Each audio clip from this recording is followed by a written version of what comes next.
to Hanging Bridge to meet my friends there.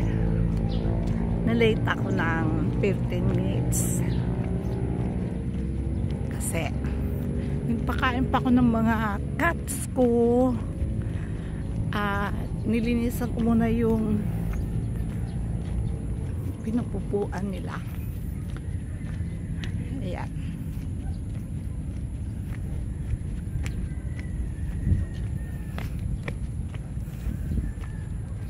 Ganda.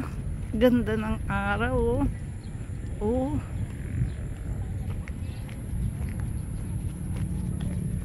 Masakit na ata yung paa ko. Galing pa ako sa Metrobank. Tapos from Metrobank papunta dito sa pier. Naglakad na ako kaya masakit na yung paa ko. Yung tuhod ko pala.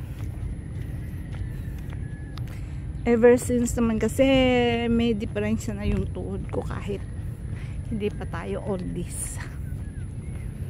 Mga nasa early 40s ata nagsimula yung sakit ng tuhod ko. At saka nagpa-inject nga ako para mawala yung yung sakit. Kasi pag nararamdaman ko yung sakit, hindi ako makalakad ng maayos. Pero sabi ng doktor sa akin, once lang daw niya ako i-injectan kasi baka pag pangalawa malumpo ako. Nakakalumpo pala yung steroids. Ayun sila oh. Lit-lit nila. Ayan. Wow. Ang aga ata nilang namasyal. Nako. Ayan nga. Hayaan mo na. Basta dito na lang ako.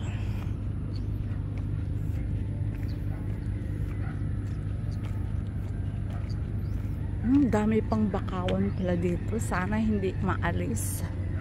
Kasi halos yung nakikita niyong kalsada doon na may Rampiola, Sorsogon City at doon at yan reclaim na yan, dagat pa kasi yan eh.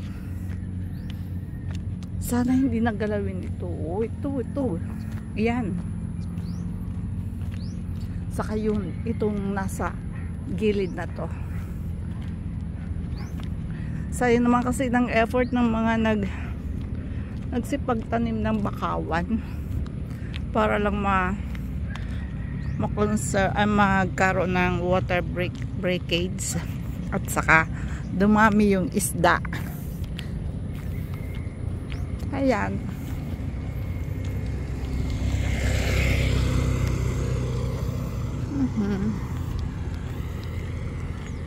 Noon nung nasa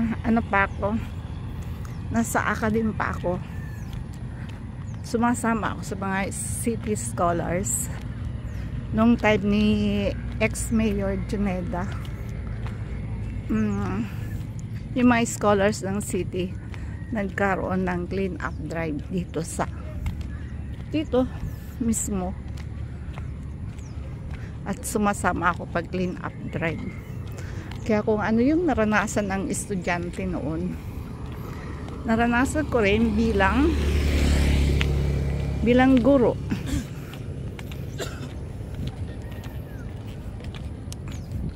Kaya hindi makakapagsabi ang estudyante na utos lang ako ng utos. Kasi kahit sa paglilinis ng silid-aralan, naglilinis ako. May time nga na ako talaga yung naglilinis kasi ayaw ng mga estudyante ko na maglinis sila. So ang ginawa ko, ako naglilinis. Nilagyan ko ng pampupulang floor wax. At saka pagpasok nila, sabi ko, remove your shoes. Only your ano ba yun? Medyas, your socks. Ako, sabi ng estudyante, ang hirap alisin ng pulang ano. Sabi ko, ayaw nyo kasi maglinis. So, ayan, for 1 week ganun. Kasi, patigasan kami kung sino yung matigas. May nag-volunteer na, ako na lang ngayon maglinis. Sabi ko, hindi. Dapat lahat kayo. So, after a week, nag-follow sila sa akin. Ay, just me. Yan. At last, andito na kayo.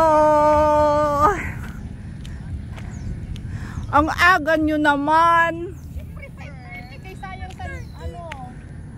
Ay, kasi nagbaba pala ako ng Metrobank.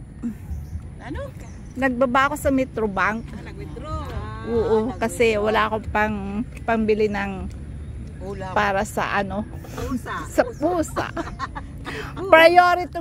Priority ko ngayon ang pusa.